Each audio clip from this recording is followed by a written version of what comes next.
Bienvenue à toutes et à tous dans ce mini-débat Convainc-moi qui se propose de mieux comprendre la portée de nos langues maternelles. L'exercice, je vous l'ai dit, sera fait avec le spécialiste des questions de langue, le docteur Euphrem Hualakwe, qu'on ne présente plus. Eh bien, mesdames, messieurs, s'il est une chose qui tombe bien sous le sens de nos jours, eh bien, c'est que les parents, beaucoup de parents veulent voir leurs enfants mieux parler français depuis la maison. Et même des parents qui n'ont pas un bon niveau, qui ont un niveau de français sommairement limité, eh bien, contraignent leurs enfants à parler coûte que coûte le français à la maison.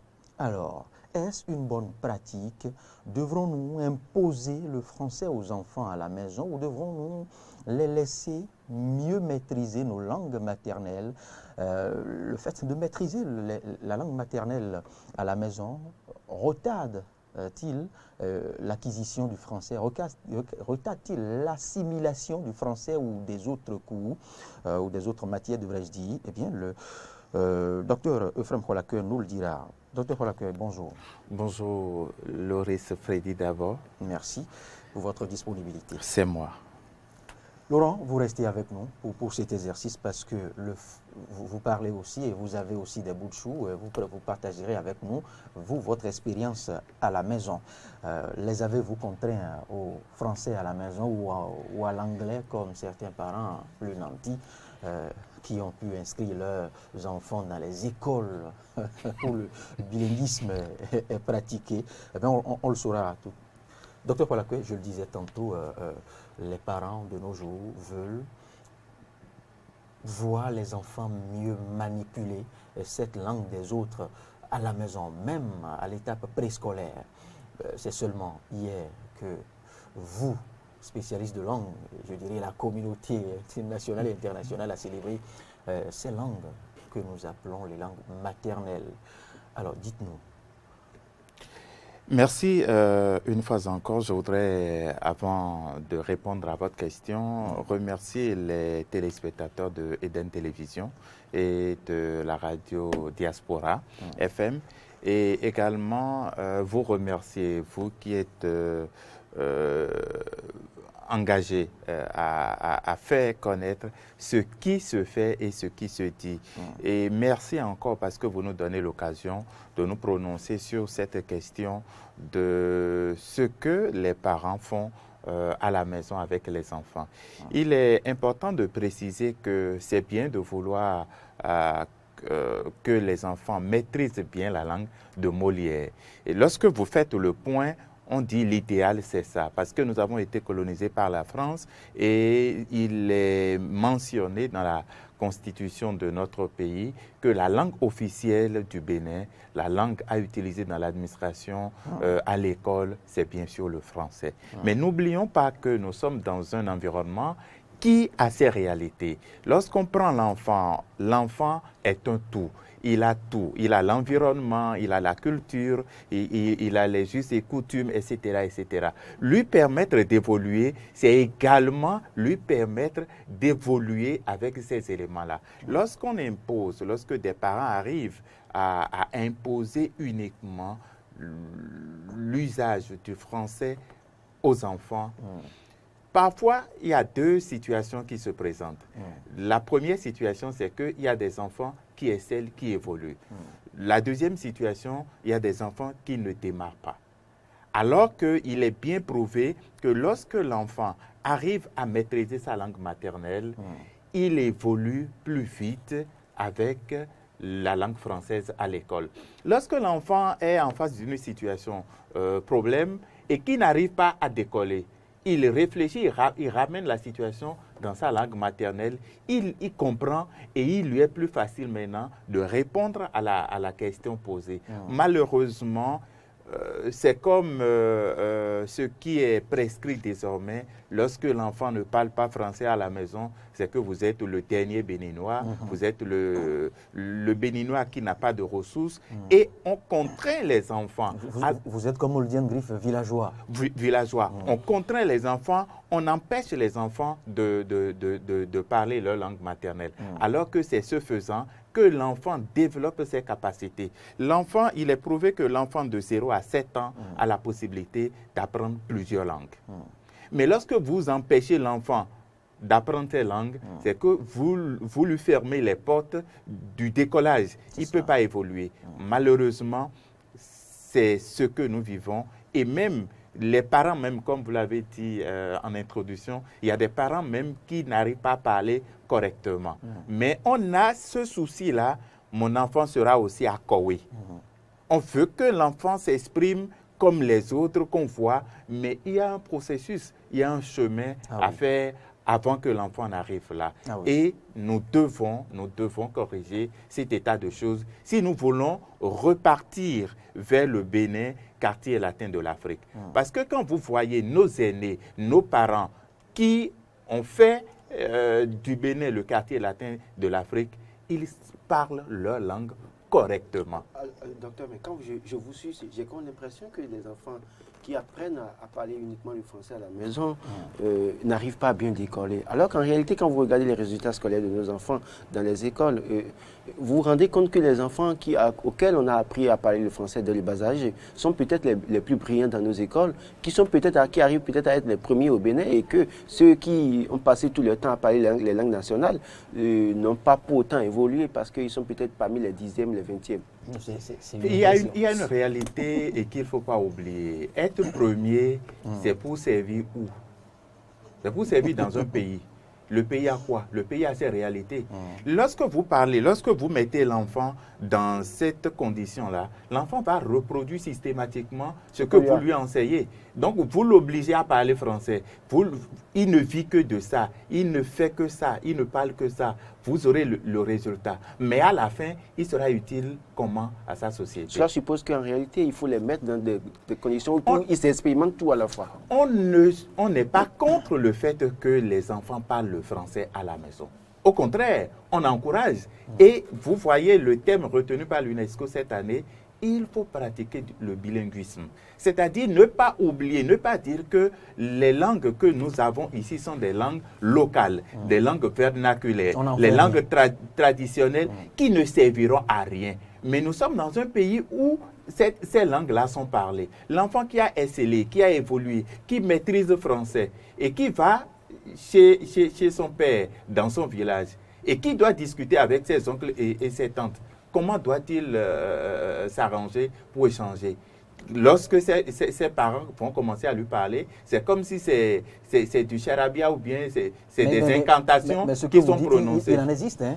Nous avons ce que nous appelons de gros Akowe au Bénin aujourd'hui qui n'arrivent pas à piper le moindre mot dans la langue de leur localité. Et c'est justement lorsque ceux-là ont besoin de communiquer avec des gens qui doivent leur rendre service, qui se retrouvent maintenant dans l'incapacité de communiquer avec eux. Ils sont obligés de solliciter les services de personnes pouvant les aider. Est-ce que vous ne pensez pas que le fait que les parents aujourd'hui refusent peut-être à leurs enfants de parler les langues nationales, maternelles, pardon, est-ce que ce n'est pas la faute de l'État aussi qui en réalité ne met pas une bonne politique de promotion des langues nationales? Parce que si l'État en arrivait à mettre en place une bonne politique de développement, de promotion des langues nationales, ça pouvait s'imposer aux parents qui, à un moment donné, même si l'enfant ne parle pas la langue maternelle à la maison, peut la pratiquer à l'école. Moi, je ne m'inscris pas toujours dans la logique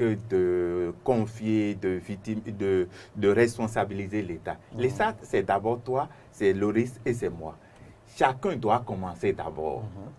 L'État, c'est d'abord chacun de nous. Si nous commençons le travail, ce que l'État fait ne fera que accompagner ce que nous faisons individuellement. Parce que l'État ne peut pas descendre dans les maisons pour voir comment les enfants parlent. Et mieux, quand on parle du multilinguisme, c'est que les langues doivent cohabiter et évoluer ensemble. Il ne faut pas sous-estimer une langue. Parce que là où l'autre langue ne peut pas fonctionner, l'autre doit pouvoir l'aider. Et l'individu qui parle ces langues-là doit pouvoir être utile aussi bien avec les gens qui sont intellectuels, qui ne parlent que français, mais quand ils se retrouvent dans une communauté où les gens ne parlent pas français, il doit pouvoir communiquer avec eux parce que le savoir est universel. La connaissance, tout le monde en a besoin et lorsque vous avez la connaissance, vous devez pratiquer ça. Prenez l'exemple de nos parents dans les villages, dans les coins et recoins qui tombent malades et qui vont à l'hôpital. Les médecins qui sont formés au Bénin et à l'étranger, qui viennent et qui nous soignent.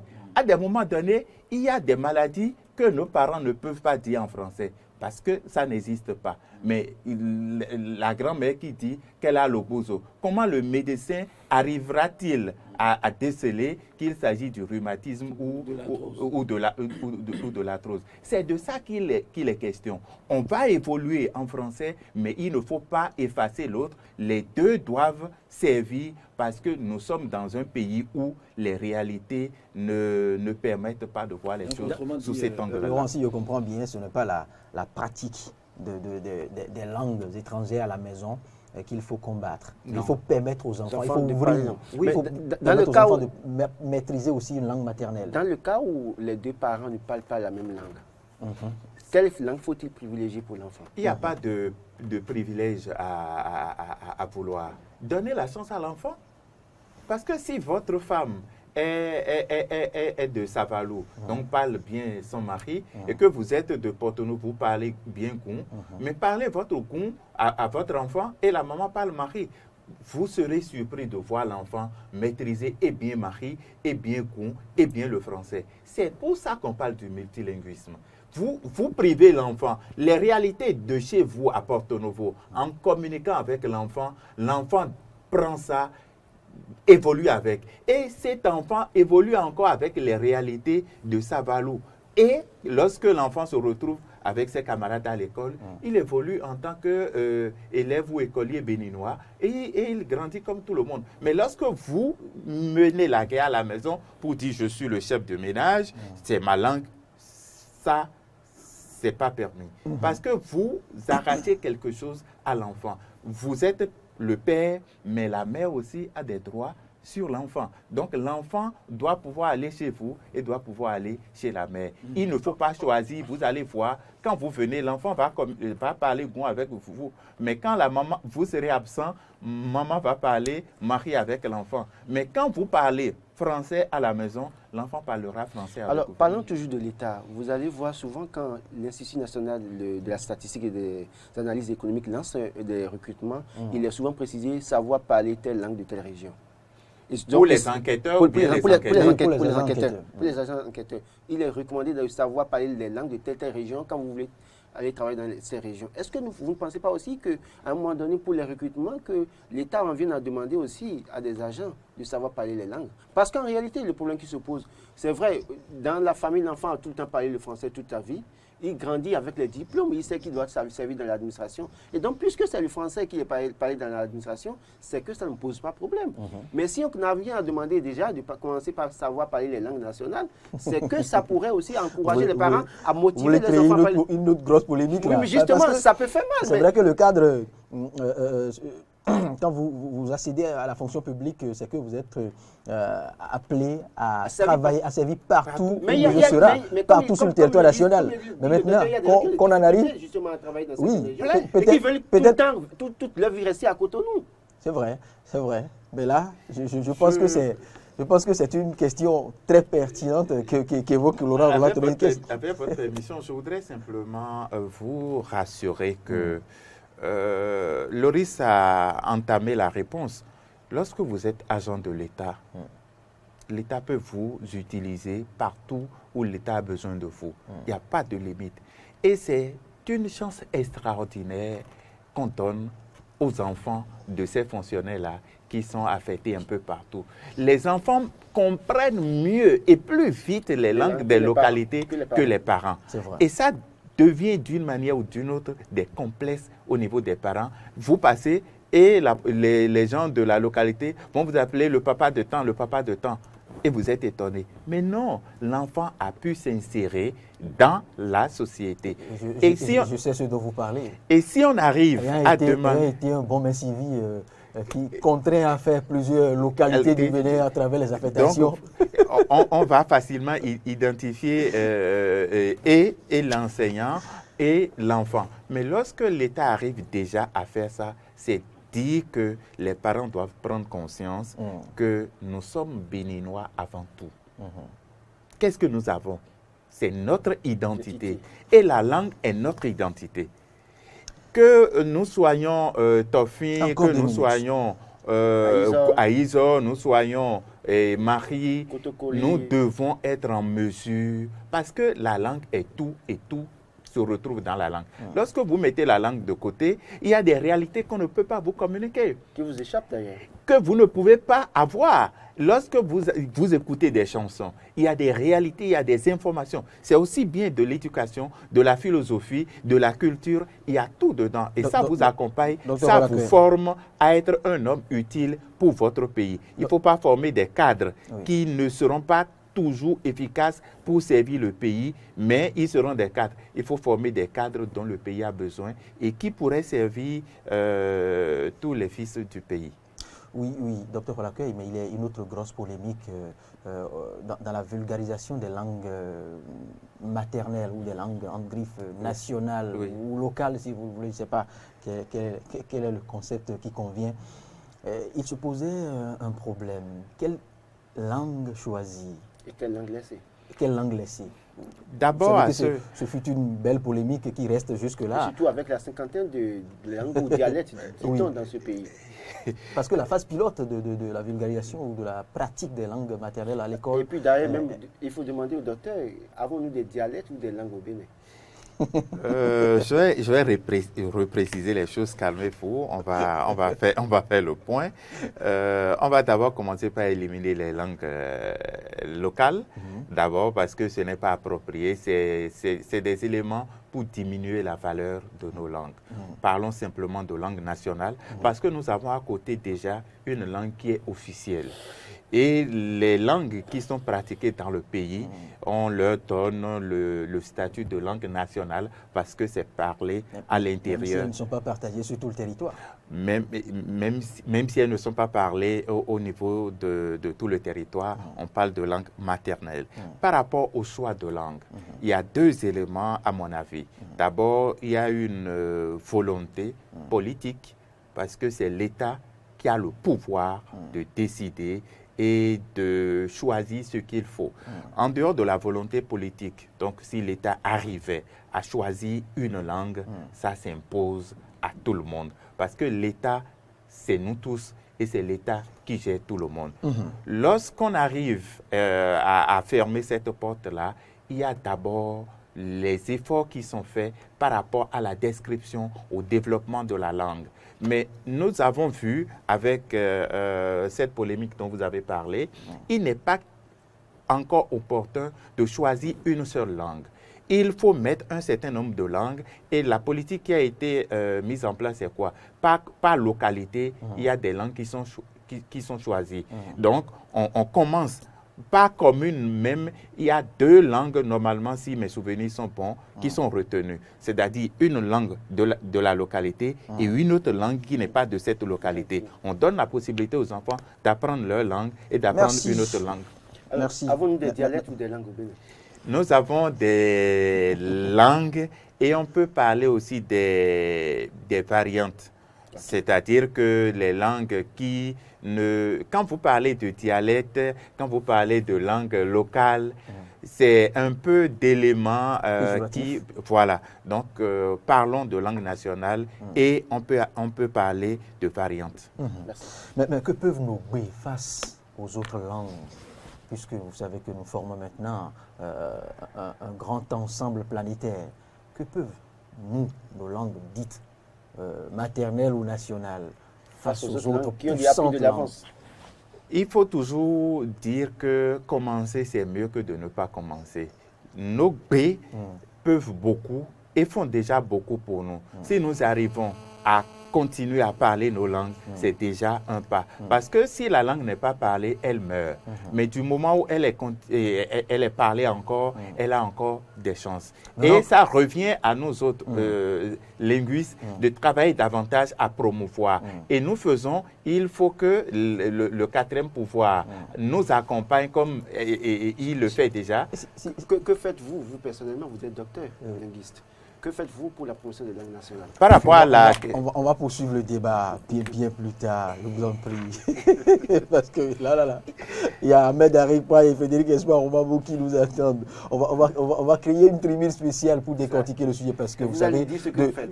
Laurent, de nos jours, il y a déjà Google Yoruba, il y a la Radio France Internationale qui parle à Oussa.